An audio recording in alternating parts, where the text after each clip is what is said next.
வணக்கம். Welcome to ஒலி பெட்டகம். நம்ம சேனலை இதுவரைக்கும் சப்ஸ்கிரைப் பண்ணாதவங்க சப்ஸ்கிரைப் பண்ணுங்க. பக்கத்தில் இருக்கிற பெல் ஐகானை கிளிக் பண்ணி ஆல்ங்கிற ஆப்ஷனை ப்ரெஸ் பண்ணுங்க. ஸோ தட் நான் போடுற கதைகளை உடனுக்குடனே நீங்க கேட்கலாம். வாங்க கதைக்குள்ள போகலாம். இரவு முழுக்க மஞ்சு தூங்கவில்லை. அழகான அந்தஸ்தான ஒரு வாழ்க்கை அவளுக்காக காத்திருக்கும் போது அப்பாவுக்கு பயந்து எதற்கு அதை இழக்க வேண்டும்? இதுவரை அவள் யாரையும் காதலித்ததில்லை.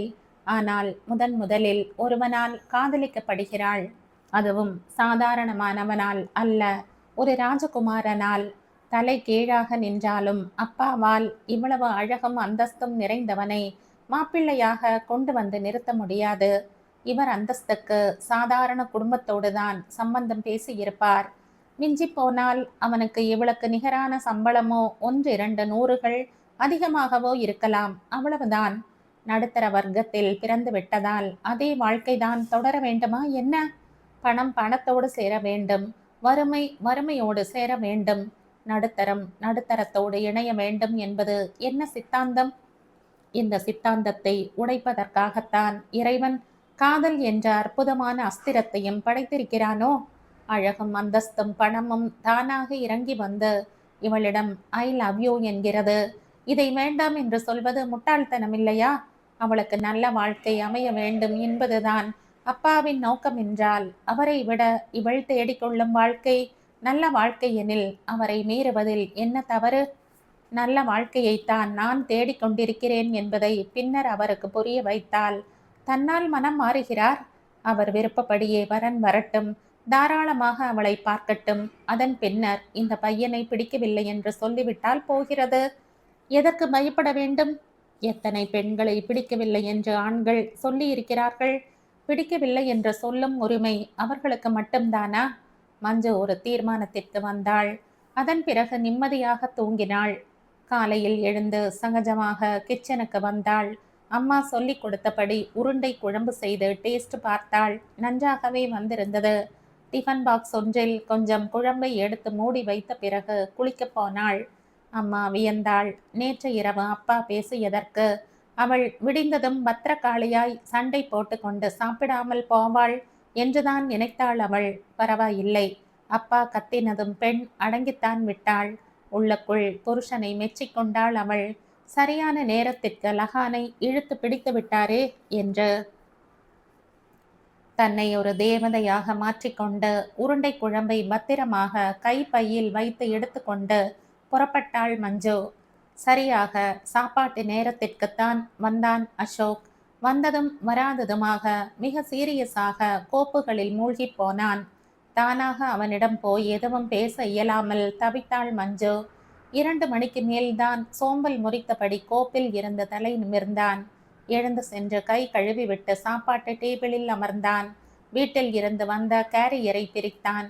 உருண்டை குழம்பு பற்றி அவனே கேட்பான் என எதிர்பார்த்த மஞ்சு அவன் எதுவும் கேட்காமல் வீட்டு சாப்பாட்டை சாப்பிட ஆரம்பித்த போது என்ன செய்வதென புரியாமல் தயங்கினாள். மறந்து விட்டானா? அதெப்படி மறக்கக்கூடிய ஒன்றா காதல்? குழம்போடு அவளே சென்றால் மகிழ்வானா? மதிப்பானா? அல்லது இளக்காரமாக பார்ப்பானா? ஏன் அவன்தானே கேட்டது, கொடுத்தால் என்ன தவறு? மஞ்சு வேகமாக சென்று தன் கைப்பையை திறந்து குழம்பு பாக்ஸோடு வந்து அவன் பின்னால் நின்று லேசாக செருமினாள்.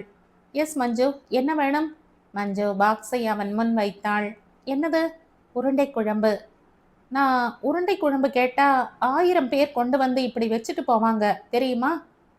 மஞ்சு திகைப்போடு பார்த்தாள். மழுக்கென்று அவள் கண்கள் நிறைந்தது. 10ஓடு நீயும் 11 என்கிறானா? உண்மையா காதலிக்கிறவ இப்படி வச்சுட்டு போக மாட்டா. தன் கையாலேயே பரிமாறி ஊட்டி விடுவா. எப்பா, நான் பயந்தே போயிட்டேன். மஞ்சு கண்ணீரோடு சிரித்தாள். அதுக்குள்ள கண்ணில் தண்ணியை பாரு. பொம்பளைங்களே இப்படித்தான்ப்பா, ரெடிமேட் டீயர்ஸ். மஞ்சு பாக்ஸ் திறந்து அவனுக்கு குழம்பு ஊற்றினாள். சாப்பிடுங்க. ஏன் கையாலையா? உன் கையாலையா? சு, நான் மாட்டேன், வெக்கமா இருக்கு. அட, கம்ப்யூட்டர் வெக்கப்படுதுப்பா. இது பொம்பளை கம்ப்யூட்டர். அப்படியா? செக் பண்ணிக்கவா? அசோக் அவள் கையை பிடித்து அருகில் இழுக்க அவன் கைப்பட்டதும் உடம்பெல்லாம் ஏதோ இன்பம் பரவுவதை உணர்ந்தாள் மஞ்சு. குப்பென்ற முகம் சிவந்தது. விடுங்க ப்ளீஸ், யாராவது வரப்போறாங்க. அப்பாவே வந்தாலும் பயம் இல்ல. மீட் மை லவ்னு அறிமுகப்படுத்துவேன். சரி, இப்போ உட்காந்து சாப்பிடுங்க. ஓகேம்மா, சாதாரணமா சாப்பிடுறவங்க தான் சர்வருக்கு டிப்ஸ் தருவாங்க. பட் இங்க நீ எனக்கு டிப்ஸ் தரணும். எதுக்கு? தைரியமா உன் உருண்டை குழம்பை சாப்பிட போறேனே அதுக்கு. ம்ஹும். என்ன டிப்ஸ்? அது சாப்பிட்டு முடிச்சிட்டு சொல்வேன். டேஸ்ட்டை பொறுத்து தான் டிப்ஸ் என்னன்னு டிசைட் பண்ணுவேன். சரி, சாப்பிடுங்க. அசோக் சிரித்தபடி சாப்பிட ஆரம்பித்தான். அவன் முகத்தில் இருந்து எதுவும் புரியவில்லை. எதுவும் சொல்லாமல் சாப்பிட்டு முடித்து எழுந்தான். கை கழுவி விட்டு வந்தவனுக்கு டவல் கொடுத்தாள். எப்படி இருந்துச்சு? Very bad taste. கஷ்டப்பட்டு முழுங்கி வச்சேன். போய். நிஜமா. என்ன டிப்ஸ் தெரியுமா? ரொம்ப கஷ்டப்பட்டு முழுங்கி இருக்க. ஸோ சாப்பிட்ட வாய்க்கு ஸ்வீட்டாக ஒரு கிஸ் கொடுக்கணும். அதான் டிப்ஸ். சீ, நான் மாட்டேன். சரிப்போ, டிப்ஸ் தராட்டி இனிமே உன் கையால் க்ரீன் வாட்டர் கூட குடிக்க மாட்டேன். வேற டீயே போட்டுக்குவேன். மஞ்சு அவனை முறைக்க அவன் சிரித்தான்.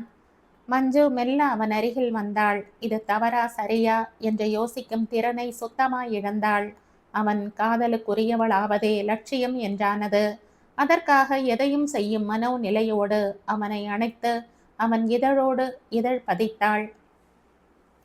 வாவ், தேவாமிர்தம்னா இதுதானா? மஞ்சு முகம் சிவந்தாள். அசோக் அவளை இன்னும் இறுக்கி அணைத்தான். குழம்பு நல்லா இல்லைன்னு பொய் சொன்ன தெரியுமா? Super taste. அதை செய்த ஆளுக்கு இப்போ நான் டிப்ஸ் தரப்போறேன். அசோக் அவள் முகம் முழுக்க இதழ் பதித்த போது அவள் ரத்தம் சூடு எறியது. விடுங்க ப்ளீஸ் என்று முனகினாலே தவிர விடுபட முயலவில்லை. 4 மணிக்கு அவர்கள் வந்தார்கள். யசோதாவும் சண்முகமும் முகம் மலர வரவேற்றார்கள். பையன் கம்பீரமாக இருந்தான். பெயருக்கேற்றாற் போல சக்கரவர்த்தியாக இருந்தான். நல்ல உயரம், மாநிறம், கண்ணியம் தெரிந்த கண்கள். மஞ்சு அலட்சியமாகத்தான் அவர்கள் எதிரில் வந்து அமர்ந்தாள். ஆனால் பையனை பார்த்ததும் அவள் முகம் வியந்தது. அவன் பேச்சும் கண்ணியமான பார்வையும் சிரிப்பும் அவளை ஒரு வினாடி குடைந்தது. காதல் என்ற வட்டத்துக்குள் சிக்கி இராவிடில் இந்த சக்கரவர்த்தியை மணக்க அவள் கண்டிப்பாக சம்மதித்திருப்பாள் என்று தோன்றியது. தான் செய்வது சரியா தவறா என்று புரியவில்லை. முத்தம் வரை வந்துவிட்ட காதல் சத்தமின்றி மடிந்து விடுமா என்ன? எவ்வளவு பெரிய மாளிகை, எவ்வளவு பெரிய பணக்காரன்! அவள் அதிர்ஷ்டம், அவன் மனம் அவளுக்கு அடிமையாகி இருக்கிறது. அந்த மாளிகைக்கு ராணியாக முடிசூட்டி கொள்ளப் போகும் பாக்கியம் அவளுக்கு கிடைத்திருக்கும் போது அதை இழக்க அவள் முட்டாளா? பாவம் இந்த சக்கரவர்த்தி. அவள் அழகென்ன சாதாரணமானதா? அதை அடைய அதிர்ஷ்டம் செய்திருக்க வேண்டாமா? அந்த அதிர்ஷ்டக்காரன் வேறொருவன் என்று தெரியாமல் எங்கே பெண் பார்க்க வந்திருக்கிறான். இன்னும் சற்று நேரத்தில் ஏமாறப் போவது தெரியாமல் சிரித்து பேசிக் கொண்டிருக்கிறான். அம்மா உள்ளே போய் அவர்களுக்கு இனிப்பும் காஃபியும் கொண்டு வந்தாள். என்னடா பெண் எப்படி? சக்கரவர்த்தி அம்மாவை பார்த்து சிரித்தான். பொண்ணுக்கு சம்மதம்னா தேதி குறிச்சிடுங்க என்றான். மஞ்சை எழுந்து உள்ளே போனாள். அம்மா அவள் பின்னாலேயே போனாள். நீ என்ன மஞ்சு சொல்ற? பையன் சொன்னதை கேட்ட இல்ல? எனக்கு பிடிக்கலம்மா. என்னடி இப்படி சொல்ற? பையன் சொன்னதை கேட்டும் கூடவா? அது சரி, அந்த ஆள் பிடிச்சிருக்குன்னு சொன்னா நானும் பதிலுக்கு சொல்லிடணுமாக்கும்? புத்தி இல்லாதவங்க தான் இப்படி எடுத்தோம் கவுத்தோம்னு பேசுவாங்க மஞ்சு. அப்போ புத்தி இருக்கிற ஒரு பொண்ணை பார்த்து கட்டிக்க சொல்ல அந்த ஆளை. ஏண்டி பிடிக்கல? என்ன குறை அந்த பையன்கிட்ட? இத பாருமா, படுத்தாத. குறை எதுவும் இல்லதான். அதுக்காக பிடிச்சுடணும்னு இல்லை. என்னவோ என் மனசு ஓகே சொல்ல மாட்டேங்குது. இதுக்கு மேலே எதுவும் கேட்காத. இதை நான் எப்படிடி போய் சொல்லுவேன்? எவ்வளோ பெருந்தன்மையோட எதுவும் வேணாம்னு வந்திருக்காங்க. வரதட்சணை சீர் சனத்தின்னு எதுவும் கேட்கலடி அவங்க. கொஞ்சம் யோசிச்சு பதில் சொல்லு. அம்மா, அவங்க நல்லவங்க தாம்மா, சந்தேகமே இல்லை. தயவு செஞ்சு என்ன விட்டுரு சொல்லு. வேற ஒரு நல்ல பொண்ணா பார்த்துக்க சொல்லு. அப்படின்னா நீ கெட்டு சீரழிஞ்சவளா? அம்மா மெதுவாகத்தான் கேட்டாள். என்றாலும் மஞ்சுவுக்கு தூக்கி வாரி போட்டது. என்ன சொல்றா மஞ்சு? அப்பாவும் உள்ளே வர அம்மா அவளை முறைத்து விட்டு சொன்னாள்.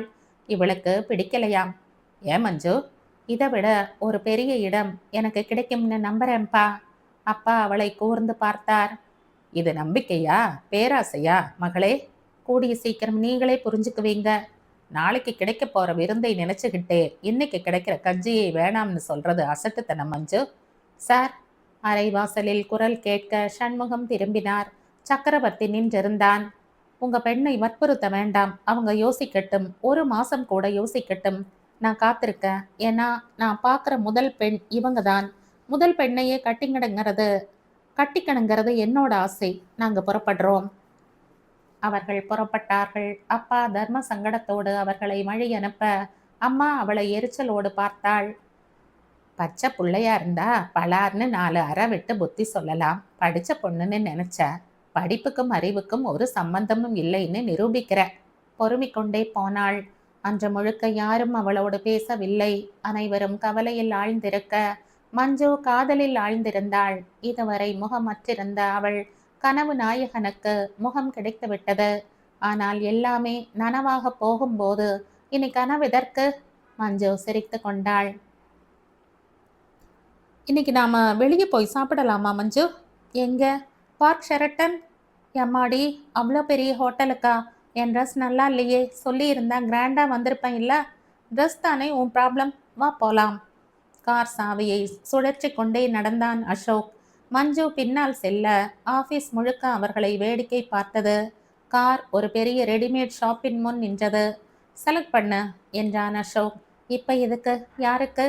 உனக்குத்தான். ட்ரெஸ் நல்லா இல்லைன்னு சொன்னியே, நல்லதா வாங்கிக்க. ஐயோ வேணாம், வாங்க. ஷோ, நீ நகரு, நானே செலக்ட் பண்ணுறேன் பாரு. அசோக் நிறைய ட்ரெஸ் பார்த்தான். இறுதியாக 2000 ரூபாயில் ஒரு அழகான சுடிதார் வாங்கினான். மிக தரமான துணியில், கண்ணை உறுத்தாத நிறத்தில், நவீன யுக்தியில் டிசைன் செய்யப்பட்டிருந்தது. கடையை ஒட்டி ஒரு பியூட்டி பார்லர் இருந்தது. அங்கே போய் ட்ரெஸ் மாற்றிக்கிட்டு அப்படியே லைட்டாக மேக்கப்பும் செய்துக்கிட்டு வா என்றான்.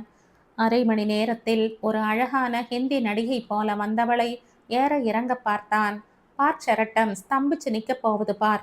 இந்த ஸ்டன்னிங் பியூட்டி யாருன்னு. பட் நான் ரொம்ப கர்வத்தோட கை கோர்த்துக்கிட்டு நடப்பேன். இந்த அழகுக்கு சொந்தக்காரன் நான் தான்னு. அவன் வெந்துடுவான் பாரேன். அவன் பேச பேச அவள் எங்கோ மிதந்தாள். ஒரு முறை அவனுடைய ஸ்பரிசம் ஏற்படுத்தி இருந்த கிறக்கம் அவள் மூளையை முழுக்க போதைக்குள்ளாக்கி இருந்தது. அப்பா, அம்மா, மது, இந்த உலகம், தன் சுற்றம், சூழல் எல்லாவற்றையும் பற்றிய பிரக்ஞை மறைந்திருந்தது. யாரை பற்றியும் பயம் இல்லை. மற்றவர் ஏதேனும் பேசுவார்கள் என்ற நினைப்பும் எழவில்லை. காதல், காதல், காதல் மட்டுமே அவள் மனதை நிறைத்திருந்தது. அது ஒன்றே இன்பமாயிருந்தது. நாள் முழுக்க அவனோடு இருப்பதையும் உலகை மறந்து அவனோடு ஊர் சுற்றவும் மட்டுமே விரும்பினாள். பார்க் ஷெரட்டன் போர்ட்டிகோவில் நுழைந்து கம்பீரமாய் அவனுடைய டாடா என்டேட் கார் நிற்க, இருவரும் இறங்க காவலாளி சல்யூட் அடித்து வரவேற்றான். அசோக் அவள் கையோடு தன் கையை பிடைத்து கொண்டு நடந்தான். மெல்லிய வெளிச்சம் மட்டுமே படர்ந்திருந்த ரெஸ்டாரண்டினுள் நுழைந்தார்கள். ஹோட்டலின் அழகும் அலங்காரமும் பிரம்மாண்டமும் கண்டு பிரமித்து போனாள் மஞ்சு.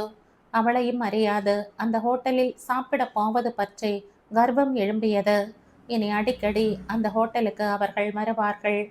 கையை பிணைத்து கொண்டு நடந்தவன் இப்போது அவள் இடுப்பை சுற்றி கை போட்டு அணைத்தபடி நடந்தான். மூலையில் இருட்டாயிருந்த டேபிள் நோக்கி நடந்தார்கள். இதுவரை அவள் சாப்பிட்டறியாத புது புது சிற்றுண்டிகளுக்கு அவன் ஆர்டர் செய்தான். அடுத்த வாரம் நான் ஆஃபீஸ் விஷயமா மும்பை போகிற மஞ்சு. ஆஸ் அ பிஏ நீயும் என்னோட வர முடியுமா? எவ்வளோ நாள்? 4-5 நாள் தான். மஞ்சு சிறிதும் தயங்கவில்லை. அவனை விட்டு பிரிந்திருக்க அவளால் இயலாது. எனவே வித் பிளஷர் என்றாள். சாப்பிட்டுட்டு நாம நேரா பாபாலால் போகிறோம். உனக்கு ஒரு டைமண்ட் செட் வாங்க போகிறேன். என்ன? என்ன தகச்சிட்ட? என் தேவதைக்கு என்னோட சின்ன காணிக்கை. சொன்னபடி அவன் கைகள் அவள் மேனி முழுக்க சுதந்திரமாய் படர்ந்தது. அவன் ஸ்பரிசம் படப்பட அவள் இறங்கினாள், மயங்கினாள். தன்னை விட அதிர்ஷ்டசாலியும் உண்டா என இருமாந்தாள். 4-5 நாள் பம்பாயில் தங்குறதா? என்னடி சொல்ற? ஆஃபீஸ் வேலையா போகிறம்மா. கூட யார் வராங்க? எங்கள் பாஸ். லேடிஸ் யாரும் வராங்களா? மஞ்சு அம்மாவை முறைத்தாள். சுத்த 10ஆம் பசலிமா நீ. நிலாவுக்கே பெண்கள் தனியாக போகிற காலம் இது. உங்கள் அப்பா கிட்ட சொல்லு. ஏன், அவர் என்ன சொல்லிடுவார்? வீட்டை விட்டு நீ வெளியூர் போய் 4 நாள் தங்குறதை அவர் விரும்ப மாட்டார். அப்போ வீட்டை விட்டு வெளியே அனுப்பி எங்களை படிக்க வச்சிருக்கவே கூடாது. இந்த பாருமா, யார் தடுத்தாலும் நான் போகத்தான் போறேன். மஞ்சு தன் அறைக்கு சென்று கதவை சாத்தி கொண்டாள். கை பை திறந்து வைர செட்டை வெளியில் எடுத்தாள். மெல்லிய தங்கச் செயினின் நடுவில் மட்டும் பூ போன்ற டிசைனில் பதிக்கப்பட்ட வைரங்கள், அதே போல தங்க தொங்கட்டானில் மின்னிய ஒற்றை வைரக்கல், 3 வைரம் பதிக்கப்பட்ட அழகிய மோதிரம். மஞ்சு அவற்றை அணிந்து கொண்டாள். அவள் கழுத்துக்கு மிக அழகாயிருந்தது அந்த மெல்லிய நெக்லஸ். இப்படியும் அப்படியும் அவள் திரும்பிய போது விளக்கொளிப்பட்டு காதிலும் கழுத்திலும் பளீர் பளீர் என மின்னியது. காதலின் முதல் காணிக்கையே கற்பனை கெட்டாத விலையில் கிடைத்திருக்கிறது. நினைக்க நினைக்க மனம் இனித்தது. நகையை கழட்டி எடுத்து பத்திரமாக பூட்டி வைத்தாள். அடுத்த வாரம் எப்போது வரும் என்றிருந்தது. ஏன் மஞ்சு, மும்பை போறியா? சாப்பிடும்போது அப்பா கேட்க ஆமாம் என்றாள். நான் வேணா கூட வரவா? தாராளமாக கூட வாங்க. ஆனால் திரும்பி வந்ததுக்கு பிறகு இந்த வீட்டில் நான் தங்க மாட்டேன். ஹாஸ்டலுக்கு போயிடுவேன். சந்தேகப்படுறவங்க கையால் சாப்பிட்றத விட சாகலாம். மஞ்சு தீர்மானமாக சொல்ல அப்பா வாய் அடைத்து போனார். 4 நாள் கழித்து புதன்கிழமை ஃப்ளைட்டில் அசோக்கோடு புறப்பட்டாள். விமானம் பறக்க பறக்க அவளுக்கு சகலமும் மறந்தது. மனம் முழுக்க மகிழ்ச்சி. காதலனோடு தனித்திருக்க போகும் இனிமையான நாட்களை நினைத்து நினைத்து முகம் சிவந்தாள். தாஜ் ஹோட்டலில் இருவருக்கும் சேர்த்து டபுள் ரூம் ரிசர்வ் செய்து வைத்திருந்தான் அசோக். எனக்கு என்னமோ இந்த பெண்ணை நீங்க இப்படி விடுறது சரியில்லைன்னு படுது. என்னதான் படிச்சிருந்தாலும் நம்ம வீட்டு பெண்களை உடனே தனியா ஒரு ஆளோட அனுப்பிடுறது நல்லாவா இருக்கு? யசோதா புலம்பினாள். நான் என்னடி செய்யட்டும்? அவ என்ன சொன்னான்னு கேட்டல்ல. உள்ளூர்லையே அவள் ஹாஸ்டலில் போய் தங்குறதை விட அவள் இஷ்டப்படி 4 நாள் ஆஃபீஸ் வேலையாக போயிட்டு வரட்டும்னு தான் பேசாமல் இருந்துட்டேன். அது சரி, படிச்சுட்டாலும் பொம்பளை தாங்க. ஆபத்து என்றைக்கும் பொம்பளைக்குத்தான். இவன் நல்லபடியாக திரும்பி வர வரைக்கும் எனக்கு பக்கு பக்குன்னு இருக்கும். அதெல்லாம் பத்திரமா வந்துடுவா. உன் பொண்ணு லேசுப்பட்டவளா என்ன? ஊரை வித்துடுற சாமர்த்தியம் உண்டு. ஏமாத்த நினைக்கிறவன் கண்ணில் விரலை விட்டு ஆட்டிடுவா, தெரிஞ்சுக்க. என்னமோ போங்க. அவ வந்ததும் எப்படியாவது பேசி அவ மனசை மாற்றி அந்த பிள்ளைக்கு கட்டி வைக்க பாருங்க. அப்பதான் எனக்கு நிம்மதியா இருக்கும். தேடினாலும் இந்த மாதிரி ஒரு பையன் இனி கிடைக்க மாட்டான். அது உனக்கும் எனக்கும் தெரியுது, அவளுக்கு இல்லை தெரியணும். பார்ப்போம். எல்லாத்துக்கும் பிராப்தம் இருக்கணும். இவ பிராப்தம் என்னன்னு பார்ப்போம். ஞாயிற்றுக்கிழமை பிற்பகல் வந்து சேர்ந்தாள் மஞ்சு. முகத்தில் புது மெருகும் பொலிவும் கூடியிருந்தது. மதுவுக்கு 2 ரெடிமேட் ட்ரெஸ்ஸும் அம்மாவுக்கு ஷால் ஒன்றும் வாங்கி வந்திருந்தாள். போன வேலை நல்லபடியாக முடிஞ்சதாடி? அம்மா கேட்டதும் ஒரு வினாடி முகம் மாறினாள். என்றபடி குளிக்க போனாள். அம்மா அவளுக்கு சுட சுட டிஃபன் தயார் செய்தாள். அப்பா எங்க? வர நேரந்தா. என்ன விஷயம்? அவர் வந்தப்புறம் சொல்லு. என்ன விஷயம்னு சொல்ற. என்னடி புதிர் போடுற? மஞ்சு சிரித்தாள். 5 மணிக்கு மேல்தான் சண்முகம் வீட்டுக்கு வந்தார். எப்போ வந்த மஞ்சு? உங்ககிட்ட ஒரு விஷயம் பேசணும்ப்பா. நான் சொல்லலை, அவன் மனசு மாறிடும்னு. அம்பத்தூர் வரனை பற்றி தானே மஞ்சு? மஞ்சு அம்மாவை முறைத்தாள். சும்மா இருமா. எங்கள் எம்டியோட பிள்ளை அசோக்னு பேர்ப்பா. அவருக்கு என்னை ரொம்ப பிடிச்சிருக்கு. என்னை கல்யாணம் பண்ணிக்க விரும்புகிறார். எனக்கு ஒரு நல்ல வாழ்க்கை அமையணுங்கிறது தானே உங்கள் ஆசையும். நீங்கள் பார்த்த இடத்தை விட இது பல மடங்கு பெரிய இடம். கோடீஸ்வர சம்பந்தம். உங்கள் பொண்ணு தினம் ஒரு காரில் போகலாம். அந்த கம்பெனியில் வேலை செய்தது போய் அந்த கம்பெனிக்கே சொந்தக்காரியாக போறா. தங்க தட்டில் சாப்பிடுவான். பன்னீரில் வாய் கொப்பளிப்பா. திங்கட்கிழமை அவர் தன் அப்பா அம்மாவோட வந்து என்னை பெண் கேட்பார்.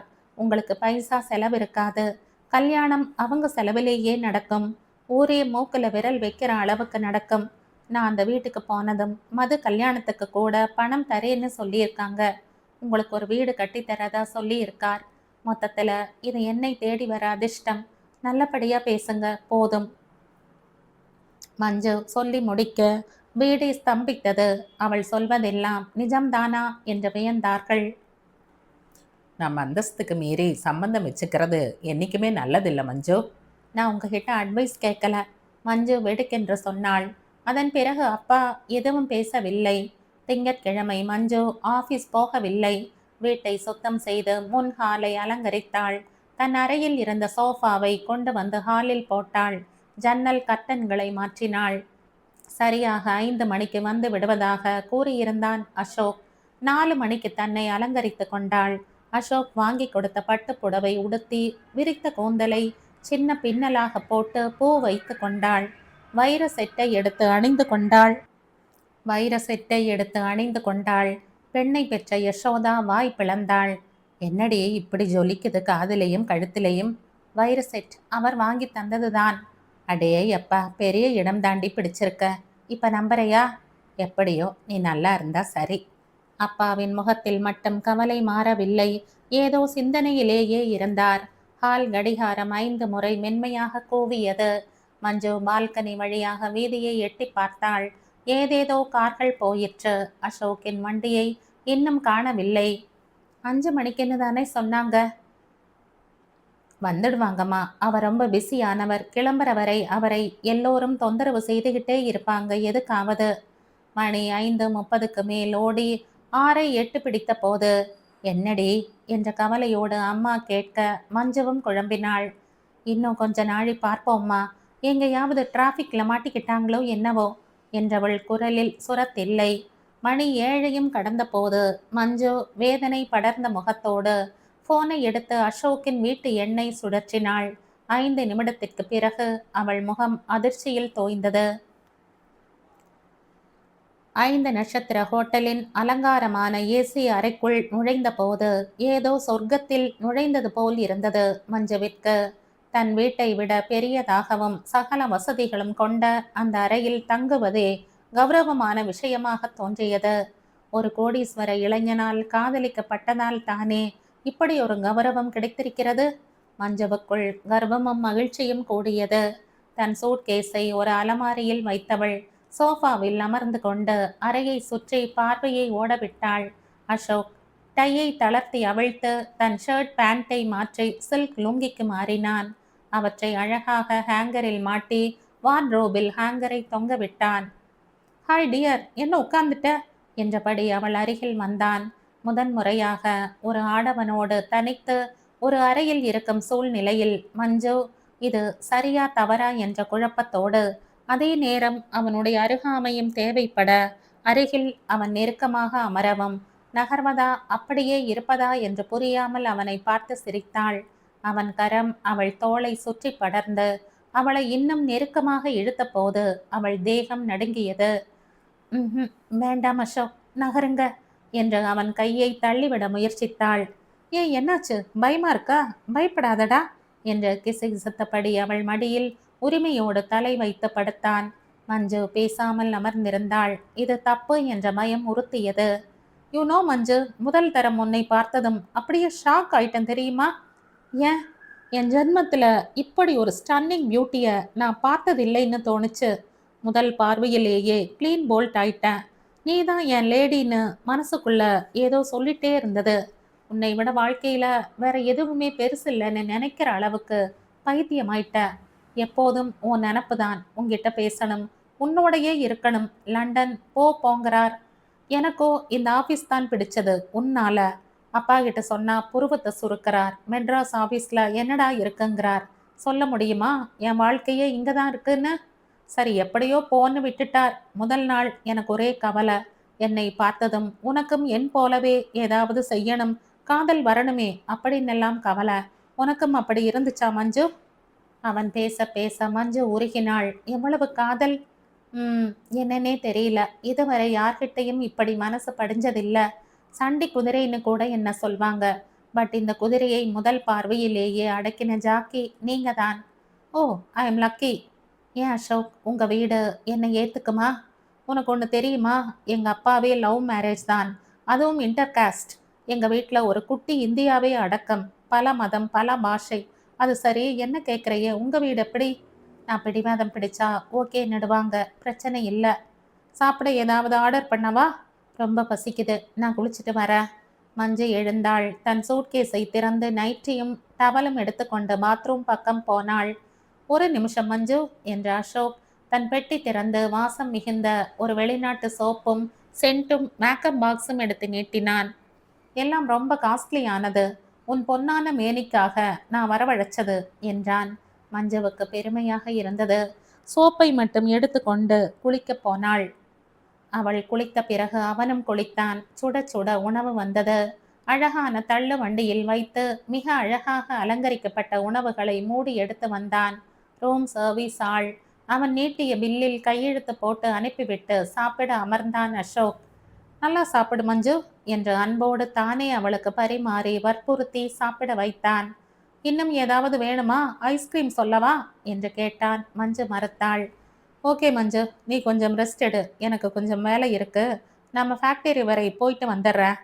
நான் வர வேண்டாமா? பரவாயில்ல, நான் அட்ஜஸ்ட் பண்ணிக்கிறேன். யூ லுக் டயர்டு, ரெஸ்ட் எடு. அசோக் புது உடை மாற்றிக்கொண்டு மிடுக்காக நடந்து போனான். ஜாக்கிரதை, என் குரல் கேட்காம கதவை திறக்காத டியர் என்றான் கதவருகில் நின்று.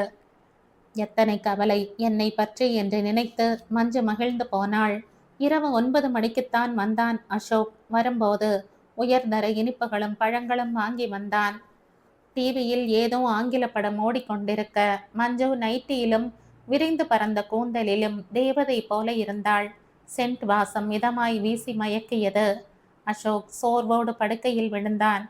ஏ மஞ்சு, இங்க வா ஏன் என்றான். மஞ்சு திரும்பவே இல்லை. ஏய், அவன் மறுபடியும் அழைத்தான். மஞ்சு மறுத்தாள். அசோக் எழுந்து அவள் அருகில் வந்து அமர்ந்தான். ஏன் மஞ்சு, பயமா, நம்பிக்கை இல்லையா? அப்படி இல்லை, ஆனா உங்ககிட்ட ஒரு விஷயம் சொல்லணும் மஞ்சு.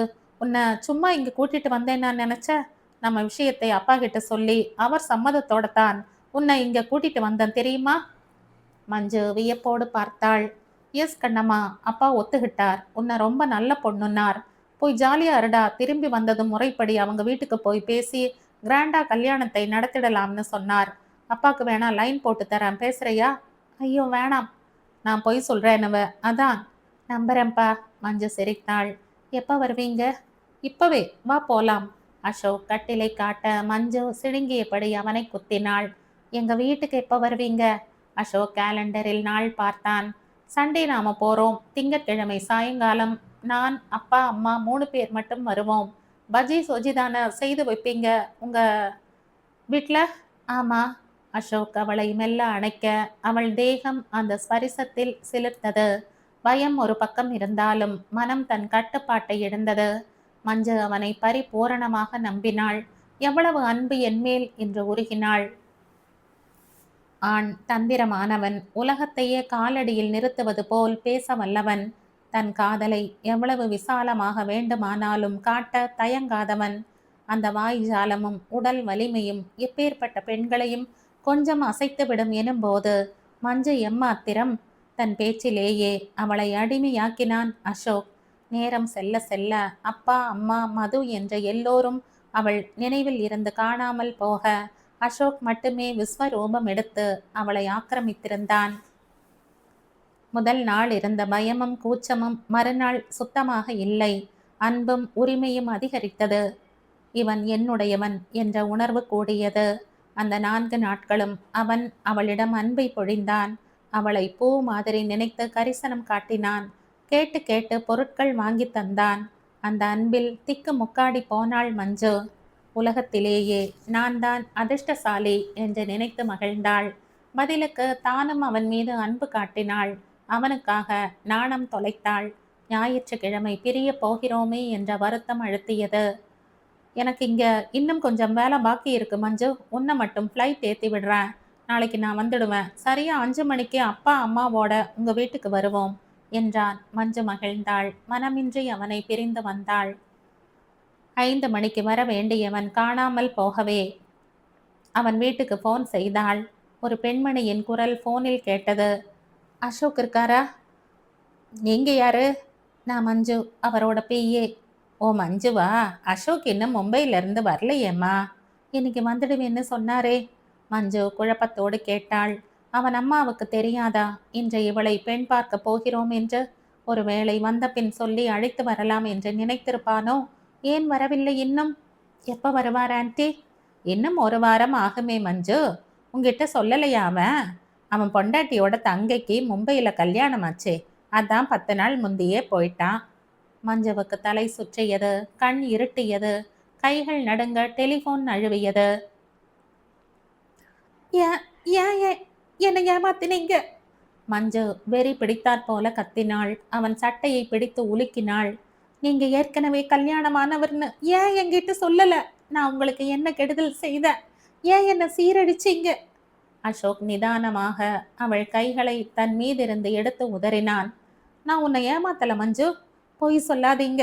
நீங்க கல்யாணமானவர்னு உங்க அம்மா சொன்னது அப்ப பொய்யா? பொய்யில்ல மஞ்சு, நிஜம்தான். மஞ்சு தள்ளாடினாள். ஏன் அசோக்? ஏன்? எந்த தைரியத்துல எங்க வீட்டுக்கு வந்து பெண் கேட்கிறேன்னு சொன்னீங்க? அசோக் மௌனமானான். அது ஒண்ணுதான் நான் சொன்ன பொய் Manju. But still I love you. உன்னை எனக்கு பிடிச்சது. உன்னை என்னோடவளா ஆக்கிக்கணும்னு நினைச்சேன். ஏற்கனவே ஒரு மனைவி இருக்கும்போது உன்னை கல்யாணம் பண்ணிக்கிறது சிரமம். உண்மையை சொன்னா நீ விலகி போயிடுவ. ஸோ நாடகம் ஆடுன. தாலி கட்டாமலேயே உன்னை அடைஞ்சிட்ட. மஞ்சு அவனை வெறித்து பார்த்தாள். உங்க காரியம் முடிஞ்சு போச்சுல்ல, பசி அடங்கிடுச்சுல்ல, வெறி தணிஞ்சிடுச்சுல்ல, இப்ப திருப்தியா உங்களுக்கு? மஞ்சு ப்ளீஸ், உன்னை ஏமாத்தணும்னு இப்பவும் எனக்கு எண்ணம் இல்லை. ஏன்? என்ன எண்ணம்? உங்க மனைவியை விவாகரத்து பண்ணிட்டு என்னை பண்ணிக்க போறீங்களா? ரிலாக்ஸ் மஞ்சு, அப்படி என்னால செய்ய முடியாது. என் மனைவி மல்டி மில்லியனர் குடும்பத்து பொண்ணு. எங்களை விடவே பணமும் செல்வாக்கும் பெற்றவ. திமிரும் அகம்பாவமும் அதிகம். என்னை மதிக்க மாட்டா. ஒரு குட்டி யானை மாதிரி உடம்பு. அந்த உடம்பாலையும் எனக்கு சந்தோஷம் இல்லை. அவ குணத்தாலையும் எனக்கு சந்தோஷம் இல்லை. பணத்துக்காக எங்க அப்பா அவளை எனக்கு கட்டி வச்சாங்க. அவங்க தயவுல தான் மும்பையில் 2 கம்பெனி நடக்குது. இப்போ நான் ஏதாவது செய்தா எல்லாமே ஏடா கூடமாயிடும். நீ கொஞ்சம் அட்ஜஸ்ட் பண்ணிக்கிட்டா போதும் மஞ்சு. யாருக்கும் தெரிய வேணாம். நான் உன்னை ராணி மாதிரி வச்சுக்குவேன். கார், பங்களா எல்லாம் வாங்கி தர. நீ தங்கத்திலேயே மிதக்கலாம். நாம கடைசி வரை சந்தோஷமா இருக்கலாம். என்ன சொல்ற? மொத்தத்துல என்னை சின்ன வீடாக்கி பெரிய பங்களாவில் உட்கார வைக்கிறேங்கிறீங்க. அதுல என்ன தப்பு மஞ்சு? தப்புதான்ப்பா. இதுக்கா இந்த கேவலமான வாழ்க்கைக்கா நான் ஆசைப்பட்டேன்? மஞ்சு ஓவென்று அழுதாள். நான் உங்களை விடமாட்டேன் அசோக். உங்க வீட்டுக்கு வந்து நியாயம் கேட்பேன். வா, தாராளமா வா. ஆனா எதை கேட்டு நீ வரையோ அது உனக்கு கிடைக்காது. நீங்க என்னை தொட்ட விஷயத்த சொல்லுவேன். நான் ஒன்று ராமன் இல்லைன்னு எங்க வீட்டுக்கு தெரியும் மஞ்சு. உனக்கு முன்னாடியே எத்தனையோ பேர். சொல்லப்போனா அதெல்லாம் ஜஸ்ட் லைக் தட் தான். உன் அதிர்ஷ்டம், உன் மேலே எனக்கு நிஜமாவே ஒரு அன்பு இருக்கு. அதனால தான் உன்னை ஸ்பெஷலாக ட்ரீட் பண்ண நினைக்கிறேன். இல்லாட்டி அவங்களைப் போலவே உன்னையும் கழட்டி விட எனக்கு 2 நிமிஷம் ஆகாது. மஞ்சு இடிந்து போனாள். கோபுரத்து உச்சியில் இருந்து தலை குப்புற விழுவது போல் இருந்தது. தளர்ந்து போய் அங்கிருந்து கிளம்பினாள். மஞ்சு அறையை விட்டு வெளியில் வரவில்லை. பிரம்மை பிடித்தவள் போல உடலை குறுக்கி கொண்டு கட்டிலில் உட்கார்ந்திருந்தாள். தலை கலைந்திருந்தது. கண்கள் சிவந்து முகம் வீங்கி போயிருந்தது. என்னடியாச்சு? அம்மாவும் மதுவும் மாற்றி மாற்றி கேட்க, நான் ஏமாந்துட்டம்மா என்ற முணுமுணுத்ததை தவிர வேறெதுவும் பேசவில்லை. இரவு தன்னை மறந்து அவள் தூங்கிய போது, மது அவள் அறையை குடைந்த போது டைரி கிடைத்தது. அங்கங்கே அசோக்கை பற்றி அவள் எழுதியதை படித்தாள். மும்பைக்கு புறப்பட்டு போவது வரை எழுதியிருந்தது. ஒன்றும் ஒன்றும் 2 என்று கணக்கு போட்டு பார்த்த வீடு அதிர்ந்து போனது. அடி பாவி என்று அழுதாள் அம்மா. அப்பா அவமானம் தாங்காமல் துண்டிற்குள் முகம் புதைத்து அழுதார். அன்னைக்கே கண்டிச்சு அடக்கி இருந்தா இப்படி ஆகி இருக்குமா? அந்த கடங்காரன் இவளை தொட்டு அனுபவிச்சுட்டு கட்டிக்க முடியாதுன்னு ஏமாத்தி இருப்பான். அதான் இது பிரம்ம பிடிச்சு உட்கார்ந்துருச்சு. இப்ப என்னங்க செய்ய? நம்ம குடும்பமானமே போயிடுச்சே. அப்பா, நீங்க போய் அந்த ஆளை பார்த்து பேசுங்களேன், மது மெல்ல சொன்னாள். அப்பா யோசித்தார். பிரயோஜனம் இல்லப்பா என்ற குரல் கேட்டது. மஞ்சுதான் சொன்னது. என்னை கீப்பா வேணா வச்சுப்பாரு, நான் சம்மதிச்சா. அடிப்பாவி பொண்ணே, எங்க பேச்சையெல்லாம் கேட்காம இப்படி பறி கொடுத்துட்டு வந்திருக்கையே. எங்களை மனுஷங்களாவா நீ நடத்தின? சம்பாதிக்கிற திமிர்ல தலைகீழா இல்லை நடந்த. பெத்த அப்பனுக்கு காசு கொடுக்க யோசிச்சையே. இப்ப எவனுக்கோ உன்னையே கொடுத்துட்டு வந்து நிக்கிறையே. நாங்க கல்யாணம் பண்ணி வைக்கிறோம்னு அருமையான பையனை கூட்டிட்டு வந்தோம். எங்க மேல நம்பிக்கை இல்லாம எடுத்தெறிஞ்சு பேசினேன். இன்னைக்கு எவனையோ நம்பி தாலி கட்டிக்காமைய சீரழிஞ்சிட்டு வந்திருக்கையே. வெக்கமா இல்ல உனக்கு? யசோ சுமாரு விடுங்க. இப்படி இருந்திருந்துதான் இந்த பாவி திமிர் எடுத்து ஆடுனா. சரி, இப்ப நீ என்ன கத்தி என்ன? அவன் என்ன சூரிய தேவனா? இல்ல இவதான் குந்தியா பரிசுத்தமாயிடுறதுக்கு? அப்பா நொந்து போய் ஈசி சேரில் படுத்தார். அதன் பிறகு வீடு வீடாக இல்லை. யாரும் சாப்பிடவில்லை, தூங்கவில்லை. மஞ்சு மௌனத்தில் கரைந்தாள். மெல்ல மெல்ல அவள் சித்தம் கலங்கி கொண்டு வந்தது. ஆண்களை பார்த்தாலே முகம் சுளித்து கொண்டு ஓடி பதுங்கினாள். அப்பாவை பார்த்துவிட பதுங்கினாள். அப்பா இன்னும் இடிந்து போனார். அசோக் எட்டி கூட பார்க்கவில்லை. அவள் அலுவலகம் வராததை பற்றி கவலைப்படவில்லை. ஏமாந்தாள் அப்படி செஞ்சா? மஞ்சு அம்மாவிடமும் மதுவிடமும் இதே கேள்வியை இடைவிடாமல் கேட்டு நச்சரித்தாள். அப்பா அவளை மனநல மருத்துவரிடம் அழைத்து செல்ல முயன்ற போது அவரோடு செல்ல மறுத்தாள். கடைசியில் அம்மாவும் மதுவும் போக அப்பா பின்னால் வந்தார். ஆஸ்பத்திரி வந்ததும் டாக்டரை பார்த்ததும் மஞ்சு தலை தெறிக்க ஓடினாள். அந்த ஆள் என்னை ஏமாத்திடுவான், ஏன் இங்க என்ன கூட்டிட்டு வந்தீங்க என்ற கத்தியபடி ஓட அப்பாவும் அம்மாவும் உடைந்து போய் அழ ஆரம்பிக்க மதுதான் சமாளித்தபடி மஞ்சுவை தொடர்ந்து ஓடி சென்று பிடித்து நிறுத்தினாள். சரி வா மஞ்சு, வீட்டுக்கு போயிடலாம் என்று சமாதானப்படுத்தினாள். 1 வருடம் இப்படியே ஓடிவிட்டது. மஞ்சு எந்த சிகிச்சைக்கும் ஒத்துழைக்க மறுத்தாள். அவள் சம்பாத்தியமும் இல்லாததால் அந்த வீடு எதற்கு என்று தோன்ற அப்பா உடனே சிறிய பிளாட் ஒன்று பார்த்தார். முன்பை விட 2 மடங்கு உழைத்தார். மதுவின் படிப்பு முடிந்தது. நான் வேலைக்கு ட்ரை பண்ணட்டாப்பா? அப்பா அவளை கூர்ந்து பார்த்தார். சத்தியமா அக்கா மாதிரி எந்த தப்பும் பண்ண மாட்டேன்ப்பா. உங்க பாரத்தை நானும் சுமக்க விரும்புறேன். அப்பா கண்ணீரோடு அவள் தலையை தடவி கொடுத்தார்.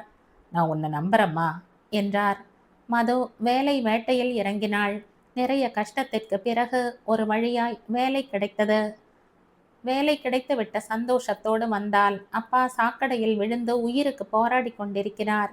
மது தன் மடியிலேயே தலை சாய்த்து தூங்கி இருந்த அம்மாவை மிக மிக மெதுவாக நகர்த்தி பெஞ்சில் படுக்க வைத்துவிட்டு எழுந்து சென்று வராண்டாவை கடந்து பால்கனியில் வந்து நின்று சற்று நேரம் வேடிக்கை பார்த்தாள்.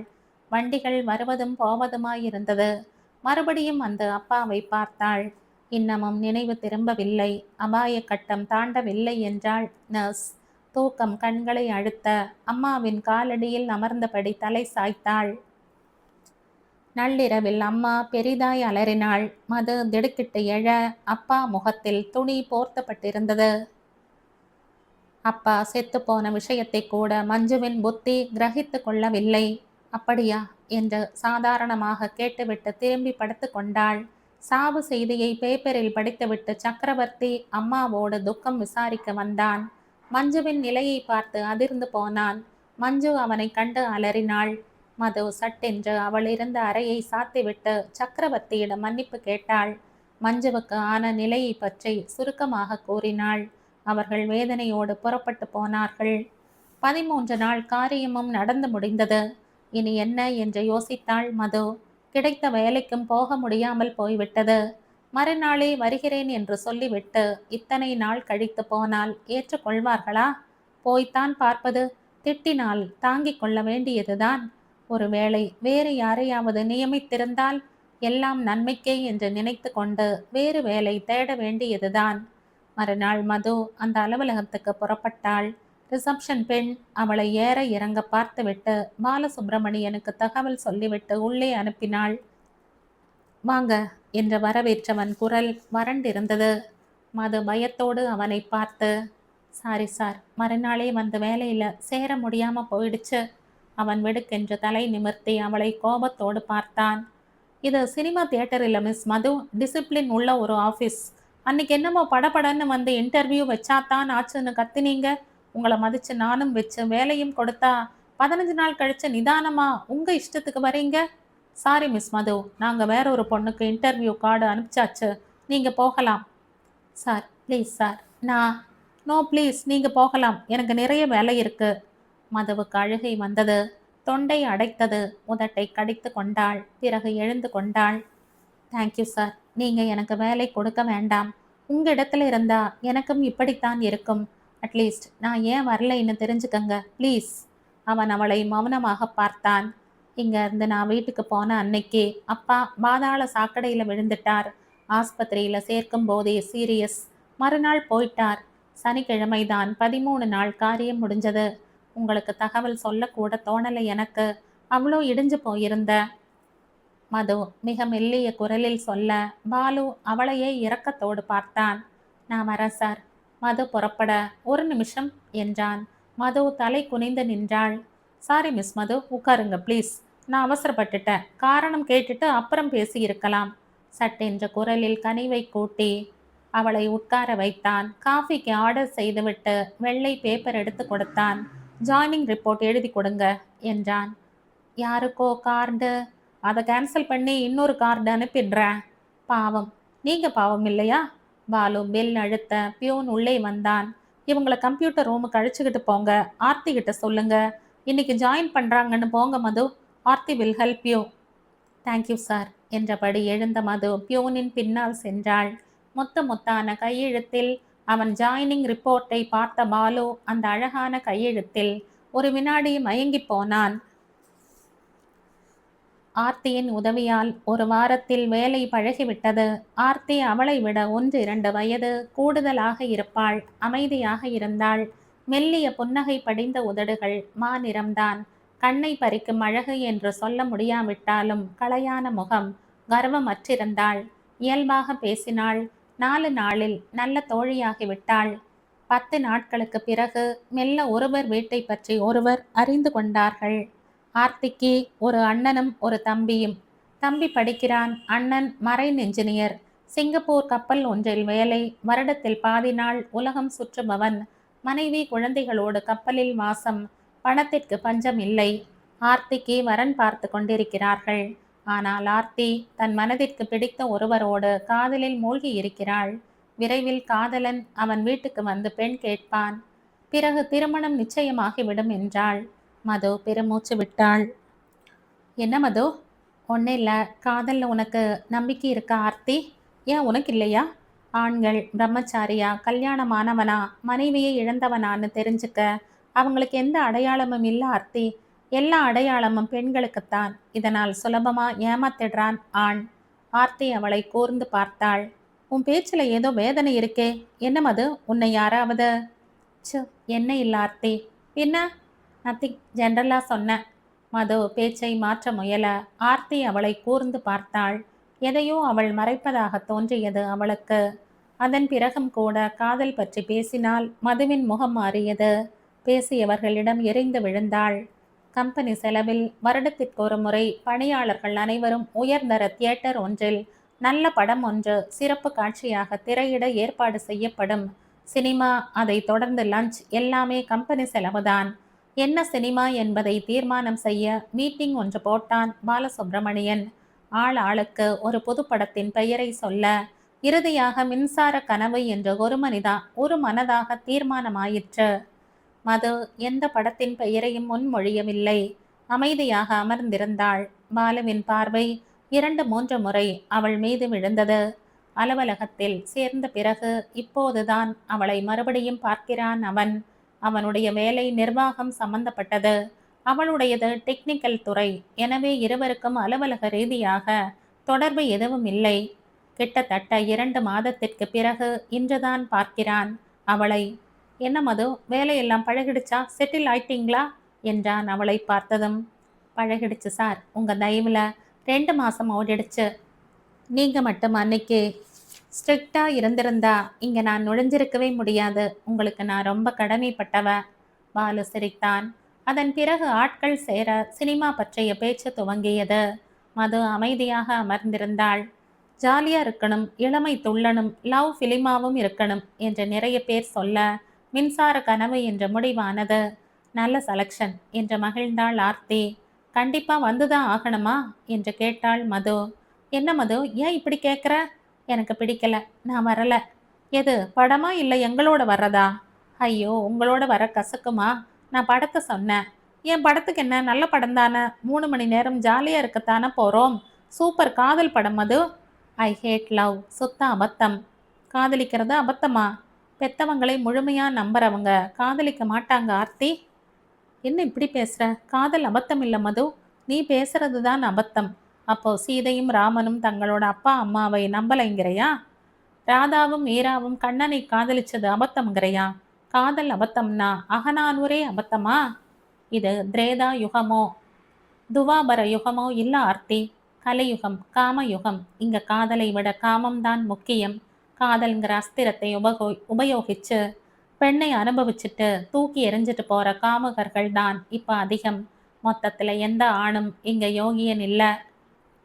மது தன்னை மறந்து சத்தமாகவே பேச பாலு அவளை வெறித்து பார்த்தான். ஆர்த்தி அவள் பேச்சில் அதிர்ந்து போனாள்.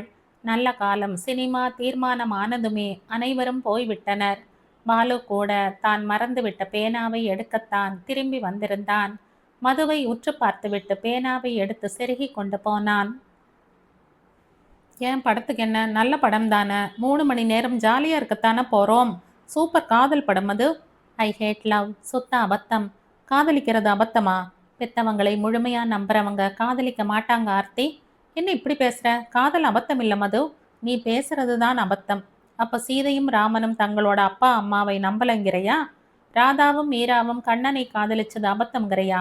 காதல் அபத்தம்னா அகநானூரே அபத்தமா? தன்னை மறந்து மது சத்தமாக பேச பாலு அவளை வெறித்து பார்த்தான். ஆர்த்தி அவள் பேச்சில் அதிர்ந்து போனாள். நல்ல காலம் சினிமா தீர்மானம் ஆனதுமே அனைவரும் போய்விட்டனர். பாலு கூட தான் மறந்துவிட்ட பேனாவை எடுக்கத்தான் திரும்பி வந்திருந்தான். மதுவை உற்று பார்த்துவிட்டு பேனாவை எடுத்து செருகி கொண்டு போனான். பாலுவின் அறையில் அவன் எதிரில் நின்றிருந்தாள் ஆர்த்தி. என்னாச்சு ஆர்த்தி, உன் ஃப்ரெண்டுக்கு ரொம்ப உணர்ச்சி வசப்பட்டு கத்துற அளவுக்கு ஆம்பளைங்க மேல அவங்களுக்கு என்ன அப்படி வெறுப்பு? தெரியல சார். ஆனா ஆரம்பத்திலிருந்தே காதல்ங்கிற வார்த்தையை கேட்டாலே அவ ரியாக்ஷன் அப்படித்தான் இருக்கு. இந்த வயசுல இவ்வளோ உணர்ச்சி வசப்படுறதுக்கு பர்சனல் காயம் ஏதேனும் இருக்கணும் ஆர்த்தி. இருக்கலாம். ஆனா சொல்ல மறுக்கிறா. தெரிஞ்சுக்க முயற்சி பண்ணுங்க. ஆர்த்தி ப்ளீஸ் என்ற பாலுவை ஆர்த்தி வியப்போடு பார்த்தாள். அதை தெரிஞ்சுக்கிட்டு நமக்கு என்ன சார்? அது அவ அந்தரங்கம் இல்லையா? அவன் நம்ம கொலீக் ஆர்த்தி. அந்த வகையில் ஒருத்தர் கஷ்டத்தை ஒருத்தர் தெரிஞ்சுக்கிட்டு உதவ வேண்டாமா? ட்ரை பண்ணுற சார். ஆர்த்தி வெளியில் வந்தாள். மது தன் கம்ப்யூட்டரில் பிஸியாக இருந்தாள். ஆர்த்தி அவள் அருகில் வந்து அமர்ந்தாள். பாலு சார் உன்னை பற்றி விசாரிச்சார் மது. ஏன் என்ன கேட்டார்? ஆம்பளைங்க மேலே உனக்கு என்ன வெறுப்புன்னு கேட்டார். அவர் ஆம்பளையாச்சே. என் வார்த்தை அவரை சுட்டிருக்கும். பட் நான் பொதுவில் தான் சொன்னேன். யாரையும் காயப்படுத்துகிற எண்ணத்தில் சொல்லலை. இப்படி நீ பேசுகிற அளவுக்கு உன் மனசை காயப்படுத்தினது எதுன்னு கேட்குறார். அவர் மட்டும் இல்லை, நானும் தான் கேட்குறேன். ஏன் மது எங்ககிட்ட சொல்லக்கூடாதா?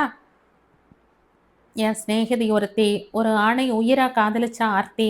கடைசியில் அந்த ஆண் அவளை அனுபவிச்சுட்டு கல்யாணம் செய்துக்க மறுத்துட்டான்.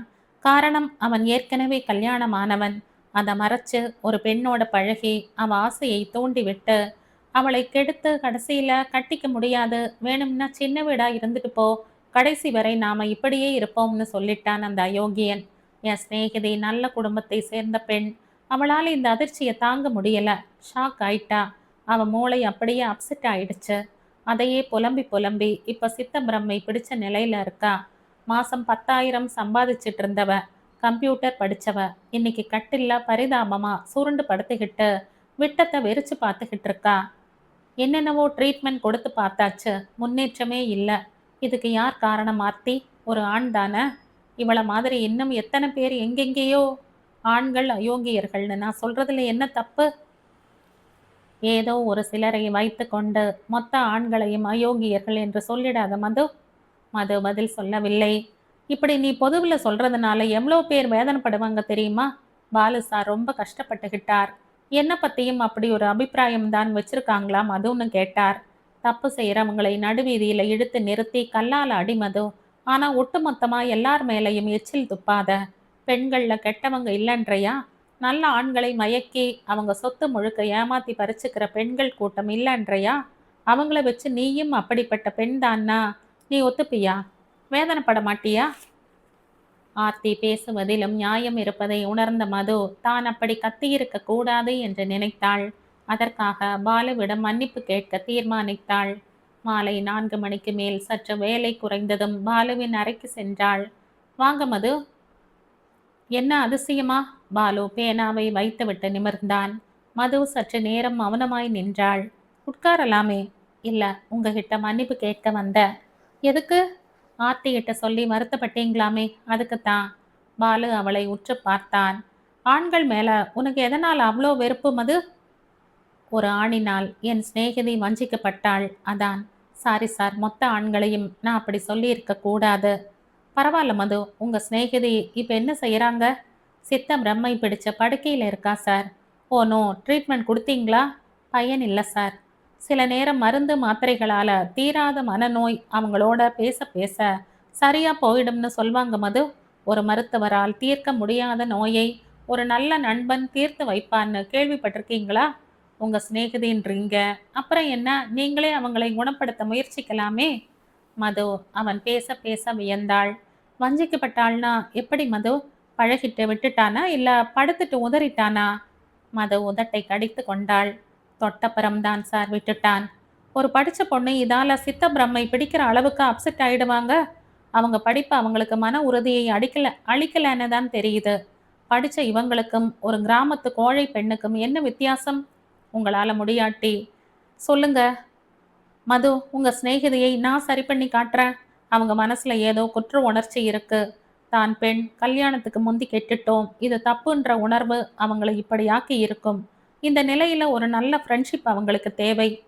அதை யோசித்தாள். கூடவே தயங்கினாள். சிநேகிதி என்ற பொய்யல்லவா கூறியிருக்கிறாள்.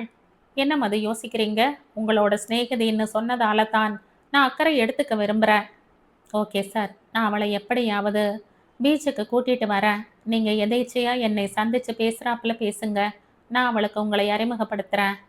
சரியா 6:30க்கு காந்தி சிலைகிட்ட இருப்ப மது. பாலு சொல்ல மது தலையாட்டினாள். அக்காவை எப்படி அழைத்து வரப் போகிறோம் என்ற கவலையோடு. வெகுநேர பிரயத்தனத்திற்கு பின் ஒரு வழியாக மஞ்சுவை கிளப்பிக் கொண்டு ஒரு ஆட்டோ பிடித்து கடற்கரை சாலைக்கு வந்தாள். லைட் ஹவுஸில் இறங்கிக் கொண்டு நடைபாதையில் அக்காவோடு மெல்ல நடந்தாள். மஞ்சு தூரத்து கடல் அலையை வெறித்தபடி நடந்தாள். ஹலோ மது. சரியாக காந்தி சிலை அருகில் எதிரில் வந்தான் பாலு. மஞ்சு அவனை பயத்தோடு பார்த்து முகம் சுளித்தாள். ஹலோ சார், எங்க இப்படி என்று கேட்ட மதுவை சுட்டெரித்து விடுவது போல பார்த்துவிட்டு முகத்தை திருப்பிக் கொண்டாள். சும்மா வாக் வந்த.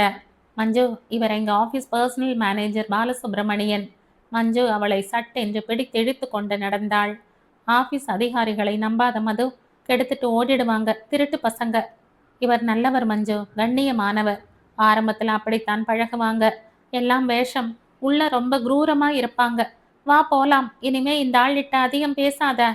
ஒரு நிமிஷம் பாலு குறுக்கிட்டான். நீங்க யார் மேலேயோ ரொம்ப கோபமா இருக்கீங்கன்னு தோணுது.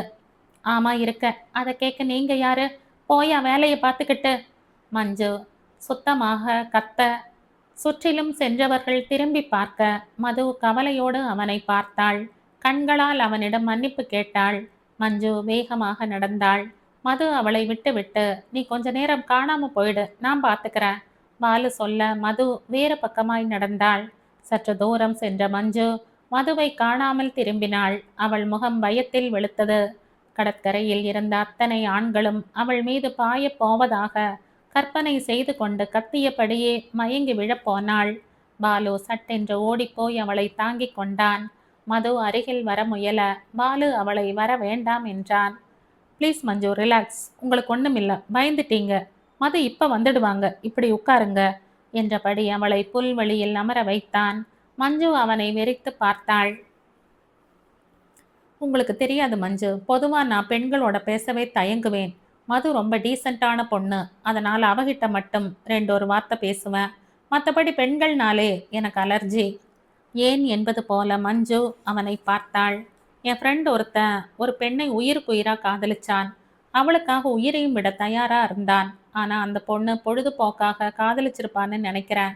ஒரு பெரிய பணக்காரனை மாப்பிள்ளையா பார்த்ததும் இவனை விட்டுட்டு அவனை கட்டிக்கிட்டா. அதுல இருந்தே எனக்கு பெண்கள்னா பயம். நோ, ஆண் தான் நம்பிக்கை துரோகம் செய்யறவன். பெண் ஏமாந்தா ஆண் ஏமாற்றுக்காரன். ஆண் ஏமாந்தா பெண் துரோகி. மொத்தத்துல காதல்ல யார் வேணா ஏமாறலாம். ஆணும் சரி பெண்ணும் சரி, அதை வச்சு மொத்த பெண்களுமே மோசம்னு சொல்லிட முடியாதுன்னு மதுவை பார்த்ததுக்கு பிறகுதான் தெரிஞ்சது. இப்போ உங்களை பார்த்த பிறகு என் அபிப்பிராயம் முழுக்கவே மாறிடுச்சு. உங்களை மாதிரி ஒரு பெண்ணை காதலிச்சிருந்தா என் ஃப்ரெண்டு ஏமாந்திருக்க மாட்டான்னு தோணுது. மஞ்சு அவனை திகைப்போடு பார்த்தாள். அவள் கண்கள் கலங்கியது. ஏன் உங்க கண்ணு கலங்குது? நான் சொன்னது சரிதானே? முதல் பார்வையிலேயே நல்லவன்னு நம்பி மனசை பறி கொடுக்கறதெல்லாம் ராமனுக்கும் சீதைக்கும் தான் சரிப்படும். இது கலியுகம்ங்க. உங்க நிஜ முகங்களை விட முகம் மூடி அணிஞ்ச முகங்கள் தான் அதிகம். அந்த உள் முகத்தை பார்க்க தெரிஞ்சவங்க ஏமாற மாட்டாங்க.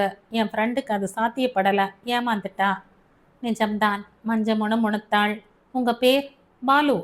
உங்களுக்கு ஒரு முகமா 2 முகமா? பாலு சிரித்தான். அதை நீங்கள்ல சொல்லணும். என்னோட பழகினா தானே அதை கண்டுபிடிக்க முடியும். நீங்க மதுவோட சிநேகிதிங்கிறதால இனிமே எனக்கும் சிநேகிதி தான். Will you accept my friendship? அவன் கேட்க அவள் அதிர்ந்தாள். அதிர்ச்சி அவன் கேட்டதால் அல்ல, மதுவின் சிநேகிதி என்று அவன் சொன்னதால். சட்டென்று சிரித்தாள். நான் மதுவோட அக்கா மிஸ்டர் பாலு என்றாள். பாலு இப்போது திகைத்து நின்றான். மது வியப்போடு பார்த்து கொண்டிருந்தாள். இவ்வளவு நேரம் மஞ்சு ஒருவரிடம் முகம் கொடுத்து பேசியதுதான் வியப்புக்கு காரணம். அதுவும் ஒரு ஆணிடம். அப்படி என்ன பேசுகிறார் இந்த பாலு? மதுதான் மது தான் அங்கே போகலாமா கூடாதா என்று தயங்கும் போதே பாலு அவளை அழைத்தான். வாங்க மது, உங்க சிஸ்டர் உங்களை விட படு பிரில்லியன்ட் தெரியுமா? மது அவனை திகைப்போடு பார்த்தாள். நான் நினைச்சேன் இவங்க உங்க ஃப்ரெண்டுன்னு, அப்புறம்தான் சொல்றாங்க உங்க சிஸ்டர்னு. மது தலை குனிந்தாள். அதற்கு பிறகு சுமார் 1 மணி நேரம் பல பொது விஷயங்கள் பற்றி மஞ்சுவிடம் பேசினான். அவள் கருத்துக்களை கேட்டான். அவள் சொன்னதும் மனம் விட்டு பாராட்டினான். அவன் பாராட்டிய போது அவள் முகம் மலர்ந்தது. ஓகே, கிளம்பலாமா, டைம் ஆயிடுச்சு என்று அவன் எழுந்தபோது அவள் முகம் வாடியது. இவரை நம்ம வீட்டுக்கு கூட்டிட்டு வாயேன் மது என்று அவள் சொன்னபோது வியப்பின் உச்சிக்கே சென்றாள் மது. பாலுவை நன்றியோடு பார்த்தாள். பாலு விடை பெற்று சென்றான். அதன் பிறகு 1 வாரம் கழித்து மதுவோடு அவர்கள் வீட்டுக்கு சென்றான் பாலு. பேச்சு மெல்ல மெல்ல மாறி காதலுக்கு திரும்பிய போது மஞ்சுவின் முகம் சுருங்கியது. உங்களுக்கு காதல் அனுபவம் உண்டா மஞ்சு? பாலு ஒன்றுமே தெரியாதது போல கேட்க மஞ்சுவின் கண்கள் குபுக்கென்று பொங்கியது. பாலு பதறுவது போல நடித்தான். என்னாச்சு மஞ்சு? மஞ்சு பதில் சொல்லவில்லை. சொல்லுங்க மஞ்சு, உங்க மனசுல என்ன கவலை? அவன் கேட்டது மஞ்சு வேகமாய் எழுந்து உள்ளே ஓடினாள். பாலு அறை வாசலில் வந்து நின்றான். புரியுது மஞ்சு, யார்கிட்டையோ நீங்க ஏமாந்திருக்கீங்க. அதனால் என்ன? விட்டு தள்ளிட்டு புதுசா ஒரு வாழ்க்கையை அமைச்சுக்கிட்டு சந்தோஷமா இருக்க வேண்டியதுதானே? மஞ்சு அவனை சுட்டெரித்து விடுவது போல பார்த்தாள். பிறகு பாய்ந்து வந்து அவன் சட்டையை பிடித்து உலுக்கினாள். எப்படிடா, எப்படி எவ்வளோ சுலபமா சொல்ற? இனிமே என்னை எவன்டா கட்டுவான்? அந்த பொறுக்கி ராஸ்கல் நாசம் பண்ண இந்த உடம்பை இனிமே எவன் தொடுவான்? நீ தொடுவியா? சொல்லு, நீ என்ன கட்டிப்பியா? மஞ்சு, என்ன இது? மது பதற அம்மா கையை பிசைந்தாள். பாலு நிதானமாக அவள் கையை எடுத்து விட்டான். அவளை அமைதியாக பார்த்தான். ஓகே மஞ்சு, கட்டிக்க நான் தயார். ஆனா ஒரு நிபந்தனை, பழசையெல்லாம் நீ மறக்கணும், சரியா? மஞ்சு மட்டுமல்ல, மதுவும் பலமாக அதிர்ந்தாள்.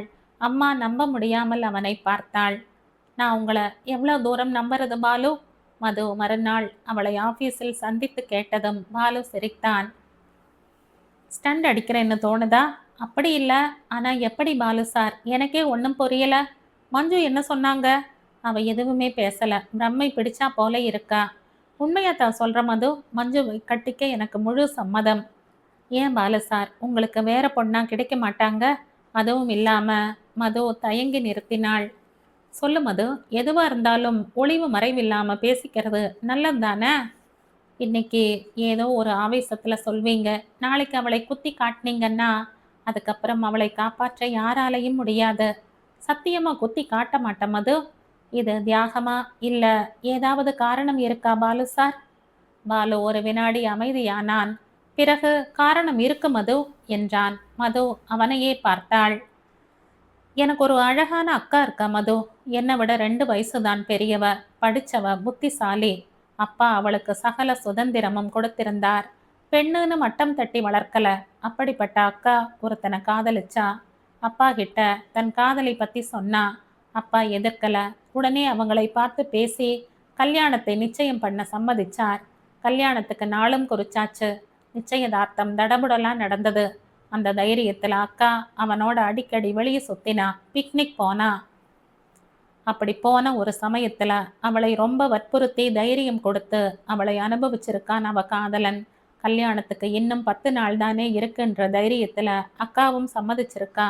ஆனா அதுக்கப்புறம் அவன் போக்குல திடீர்னு ஒரு மாற்றம். அக்காவை சந்தேகப்பட ஆரம்பிச்சான்.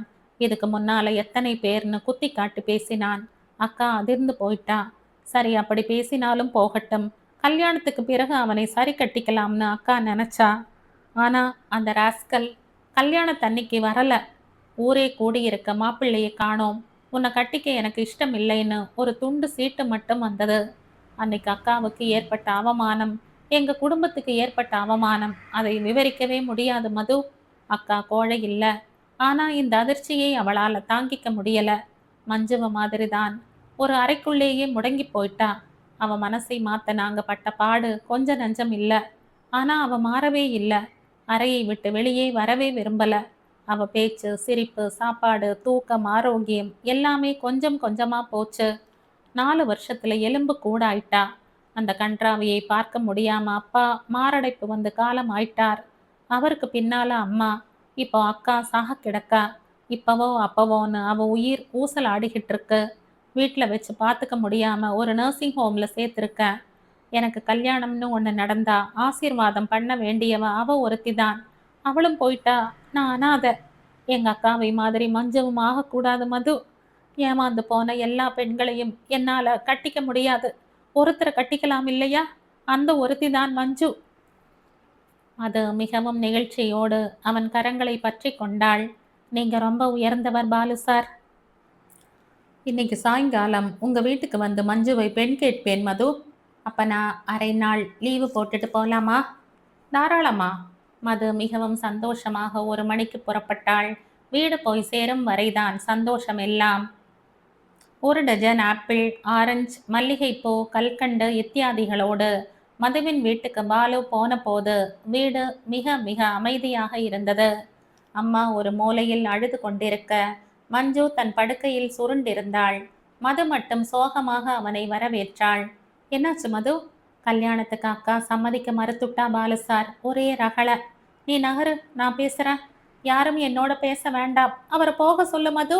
மஞ்சு அவன் குரல் கேட்டு கத்தினாள்.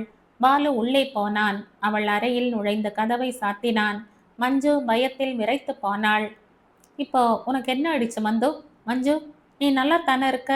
எதுக்கு கல்யாணம் வேண்டாம்னு சொல்ற? மஞ்சு அவனை வெறித்தாள். எனக்கு இஷ்டம் இல்ல. அதான் ஏன்? கல்யாணத்துக்கு இனி நான் லாய்க்கில்லாதவ, ஒரு பொறுக்கிக்கிட்ட ஏமாந்து போனவ. அந்த குற்ற உணர்ச்சியை உடைப்புல போடு மஞ்சு. கற்புன்னு எதுவுமே இல்ல. அப்படி இருந்ததுன்னா அது ஆணுக்கும் தானே உண்டு. உன்னை கெடுத்தவன் பரிசுத்தமானவ பரிசுத்தமானவன் ஆயிடுவானா? ஆனா உலகம் எங்களைத்தானே கேவலமா பார்க்குது. அதுக்கு காரணம் நீங்க தான் மஞ்சு. உன்னை அனுபவிச்சவன் உன்னால என்ன செய்ய முடிஞ்சது? தப்பு செய்தவன் அவன். ஆனா தண்டனை உனக்கா? நல்லா யோசிச்சு பார் மஞ்சு. இதுவும் ஒரு விபத்து தான்.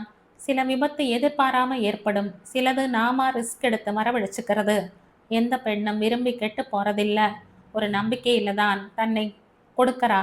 ஏமாற்றம்ங்கிறது எத்தனையோ விதத்துல வருது. பணம், பொருள், நகை, வீடு, வாசல், நிலம்னு எத்தனையோ ஏமாந்து போறோம். அது மாதிரி இதுவும் ஒரு ஏமாற்றம். இதுக்காக முடங்கி போய் உட்கார்ந்துடலாமா? பணம் போயிட்டா மறுபடி சம்பாதிக்கிறது இல்லையா? நகை போயிட்டா மறுபடி வாங்குறது இல்லையா? கற்பு கற்புன்னு உங்களுக்கு நீங்களே தண்டனை கொடுத்துக்கிறதால தான் உங்க கற்போட விளையாடுறதே ஆண்களுக்கு வாடிக்கையா போச்சு. உனக்கு 2 சாய்ஸ் தரேன் மஞ்சு. உனக்கு சாமர்த்தியமும் துணிச்சலும் இருந்தா உன்னை கெடுத்தவன் மனசை மாத்தி கல்யாணம் பண்ணிக்க. இல்லாட்டி மறுபடியும் வேலைக்கு போ. உன் கால்ல நில்லு. பிரைட்டா இருக்க பார். அது போதும். மஞ்சு திகைத்தாள். அது எப்படி? அவன் கல்யாணம் ஆனவன். அப்ப மறந்துடு. எல்லாத்தையும் மறந்துடு. உன் உடம்புல ஒரு நிமிஷத்துல எத்தனை செல் அழியுதுன்னு தெரியுமா உனக்கு?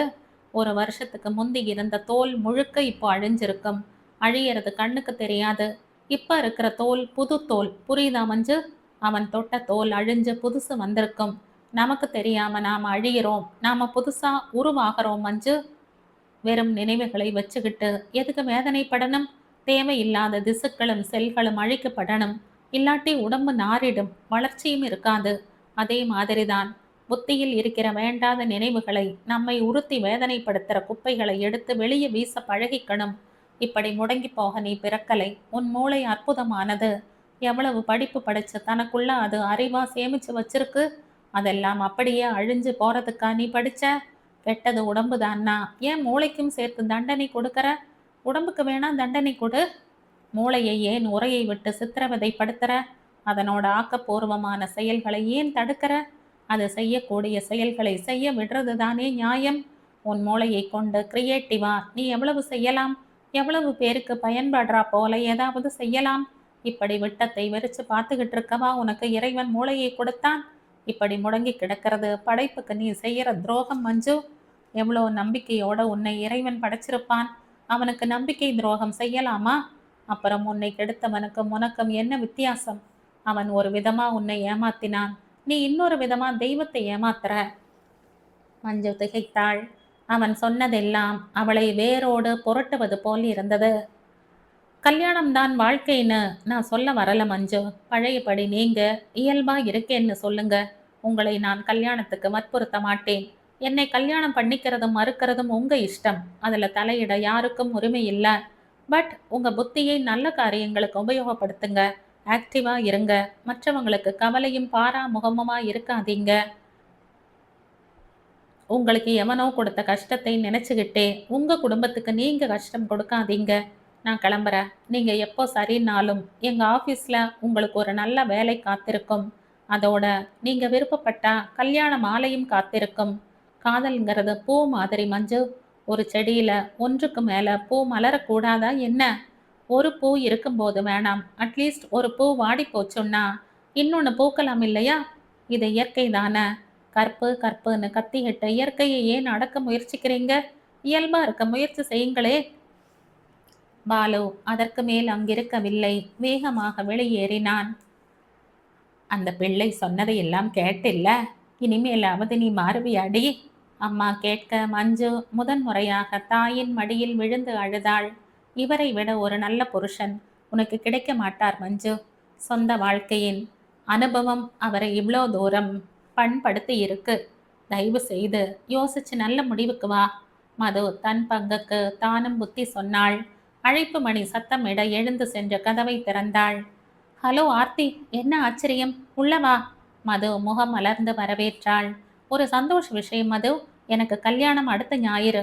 என் காதல்ல ஜெயிக்க போறேன். உனக்கு இன்விடேஷன் கொடுத்துட்டு போக வந்தேன். ரொம்ப எளிமையான கல்யாணம். Only some friends, that's all. Madhu அவளை அக்காவுக்கும் அம்மாவுக்கும் அறிமுகப்படுத்தினாள். ஆர்த்தி போனதும் மஞ்சு ஏதோ யோசனையில் ஆழ்ந்தாள். இவளும் தான் காதலித்தாள், நாமும் தான் காதலித்தோம். ஆனால் அந்த பெண் தன் காதலில் வெற்றி பெற்றதைப் போல என்னால் ஏன் பெற முடியவில்லை? என் காதல் தவறா? ஒரு நல்ல ஆணை நான் காதலிக்கவில்லையா? அல்லது அவன் மீது அதீதமான நம்பிக்கை வைத்து அவனிடம் என்னை இழந்ததனால் தோற்றுவிட்டேனா? ஆண்கள் அப்படித்தான் இருப்பார்கள். பெண்ணல்லவா உணர்ச்சிகளை கட்டுப்பாட்டுக்குள் வைத்திருக்க வேண்டும். இருவரும் தவறு செய்தாலும் இழப்பு பெண்ணுக்குத்தானே. ஆதி காலம் முதலே இதுதானே பெண்ணின் நிலை. என்ன மஞ்சு யோசனை? அது கேட்க மஞ்சு கலைந்தாள். பாலு சார்க்கு என்ன பதில் சொல்ல போற நீ? அவரை பெண் பார்க்க பெரியவங்களோட வர சொல்லு மது. மஞ்சு சொல்ல அம்மா. மதுவின் முகம் குப் என்று மலர்ந்தது. மது அக்காவை கட்டி கொண்டாள். கல்யாணத்திற்கு அக்கா சம்மதித்து விட்ட விஷயத்தை மறுநாளே பாலுவிடம் சந்தோஷமாக சொன்னாள். என்னைக்கு வீட்டுக்கு வரீங்க பாலு சார்? பாலு நாட்காட்டியை பார்த்தான். அம்மா அப்பா போயிட்டாலும் எனக்கு உறவுன்னு சொல்லிக்க விழுப்புரத்துல எங்க மாமா மாமி இருக்காங்க மது. நான் இப்பவே மாமாவுக்கு ஃபோன் போட்டு பேசி விஷயத்தை சொல்லிடுறேன். மாமாவோட சௌகரியம் கேட்டுக்கிட்டு என்னைக்குன்னு உனக்கு சொல்றேன். மது மகிழ்ச்சியோடு வெளியில் வந்தாள். உண்மையில் அக்கா அதிர்ஷ்டசாலிதான். இவ்வளவு பெரிய தவறு செய்திருந்தும் கூட இறைவன் அவளை தண்டிக்கவில்லை. மாறாக மிக மிக நல்லதொரு துணையை அவளுக்கு பரிசாக கொடுக்கப் போகிறான். மாலைக்குள் பாலு தன் மாமாவிடம் பேசிவிட்டு மதுவிடம் தகவல் சொல்லிவிட்டான். புதன்கிழமை நானும் மாமா மாமியும் வரோம் மது. அன்னைக்கே நிச்சயதார்த்தம் வச்சுக்கலாம். சந்தோஷம் சார். கல்யாணமாகி வந்த பிறகு என் முதல் வேலை என்ன தெரியுமா? என்ன? உனக்கு ஒரு கல்யாணம் பண்ண உன்னை விரட்டுறதுதான். மது முகம் சிவந்தாள். உனக்கு காதல் கீதல் எதுவும் இல்லையே மது? அவன் அப்படி கேட்டதும் மதுவின் முகம் ஒரு வினாடி மாறியது. என்னவென்று சொல்வாள்? அக்காவின் நடத்தையால் காதல் என்றாலே முகம் சுளித்து ஓடியவளுக்குள் அவளையும் மீறி ஒரு ஆணின் நற்குணமும் பரந்த மனப்பான்மையும் கண்ணியமும் மெல்லிய நூலிழை அளவுக்கு அவன் மீது காதலை ஏற்படுத்தியிருக்கும் விந்தையை எப்படி சொல்வாள்? அந்த ஆண் நீதான் என்று இனி சொல்ல முடியுமா? இந்த சின்ன குமிழும் அக்காவின் கல்யாணத்தில் உடைந்து காணாமல் போய்விடும். என்ன மது யோசனை? நீ யோசிக்கிறத பார்த்தா என்னவோ உனக்குள்ள ஒரு பெரிய கதையை இருக்காப்புல இருக்கு. அதெல்லாம் ஒன்றும் இல்லை சார். அக்காவுக்கு இவ்வளோ தூரமும் ஆனப்புறம் அந்த விஷ பரீட்சைக்கு என்னால் தயாராக முடியுமா என்ன?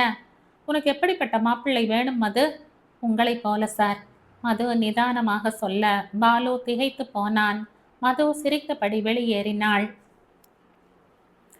எத்தனையோ நாட்களுக்கு பிறகு அன்றுதான் வீடு முழுக்க மகிழ்ச்சியில் மூழ்கி இருந்தது. அம்மாவின் முகத்தில் இனம் புரியாத நிம்மதி. மது ஆபீஸுக்கு 2 நாள் லீவு போட்டாள். புதன்கிழமை காலை ரொம்ப நாளைக்கு பிறகு அரட்டை அடித்தபடி சாப்பிட்டாள். மஞ்சு நிறைய ஜோக் அடிக்க மதுவுக்கு புரை ஏறியது. அம்மா அவள் தலையில் தட்டினாள். சாப்பாடு ஆனதும் மூவரும் கடைக்கு போனார்கள். மஞ்சுவுக்கு மிக அழகான பட்டுப்புடவை வாங்கினார்கள். மஞ்சுவே தேர்ந்தெடுத்தாள்.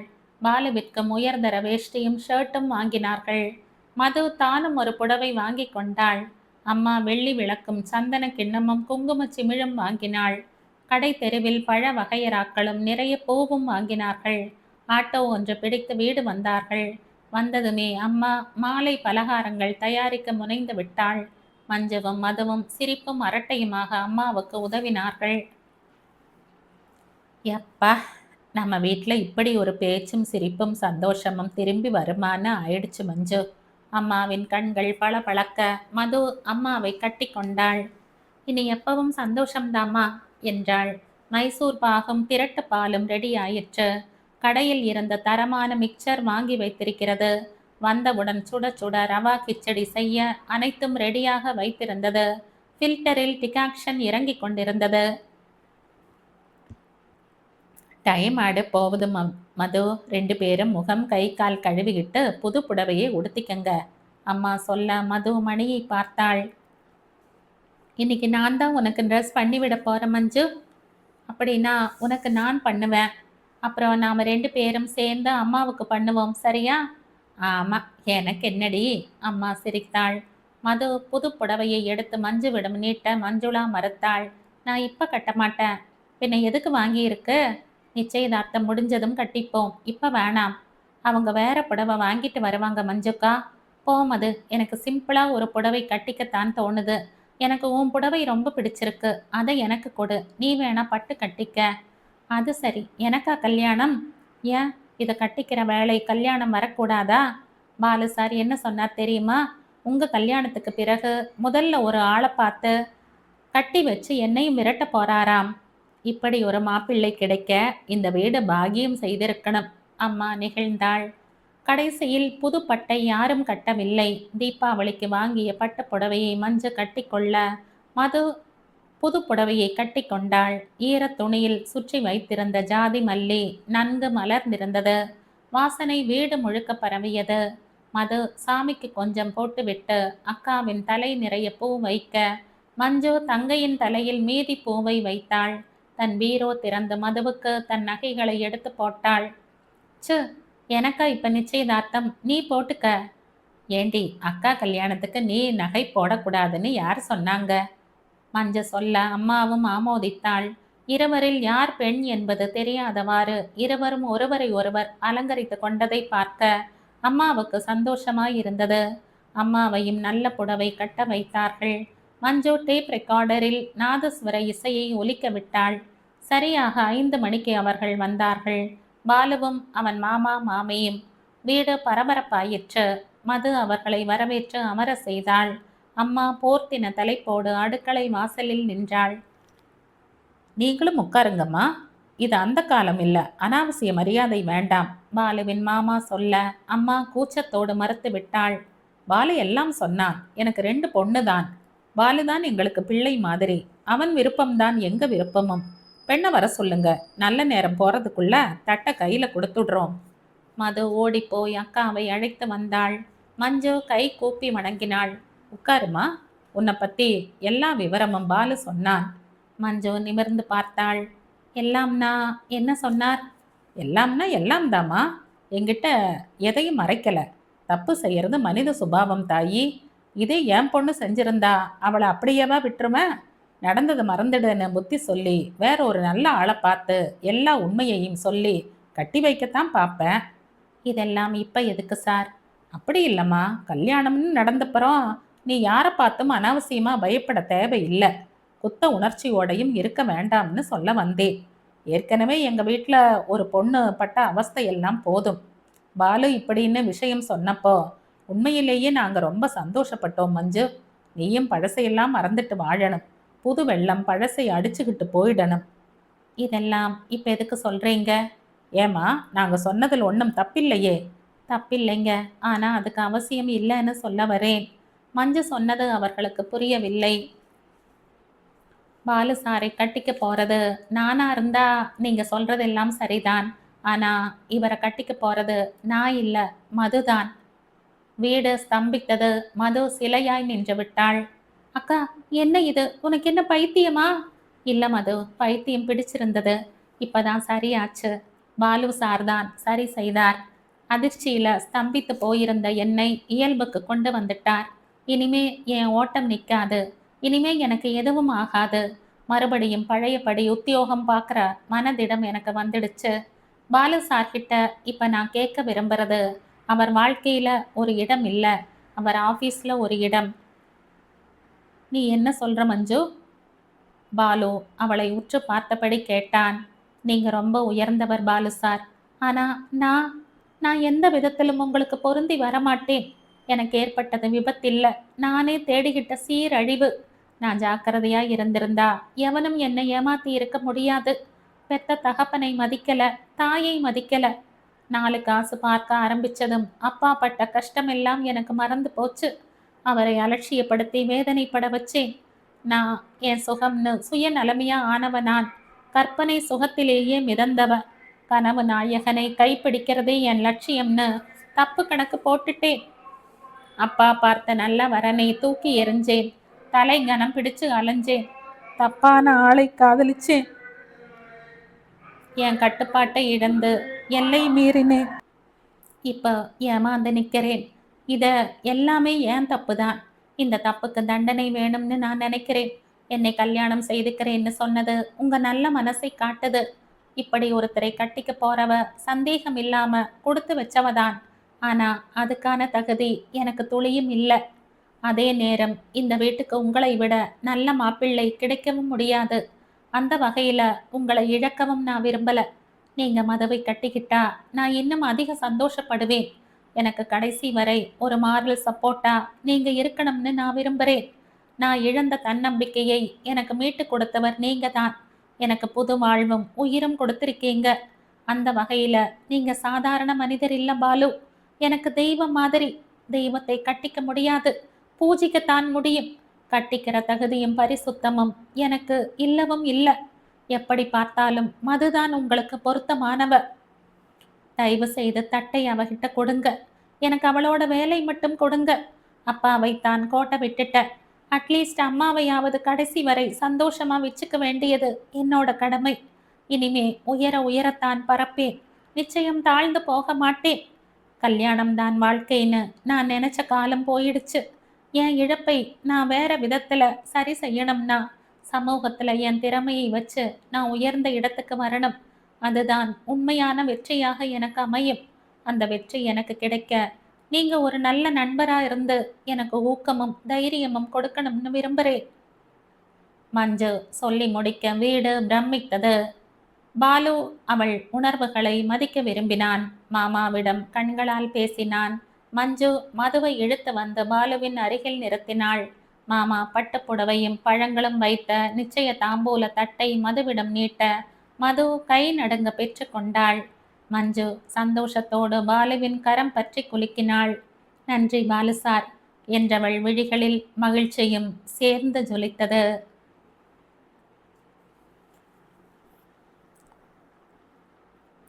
இதோடு இந்த கதை முடியுது. இந்த கதை உங்களுக்கு பிடிச்சிருந்தா லைக் பண்ணுங்க, ஷேர் பண்ணுங்க, சப்ஸ்கிரைப் பண்ணுங்க.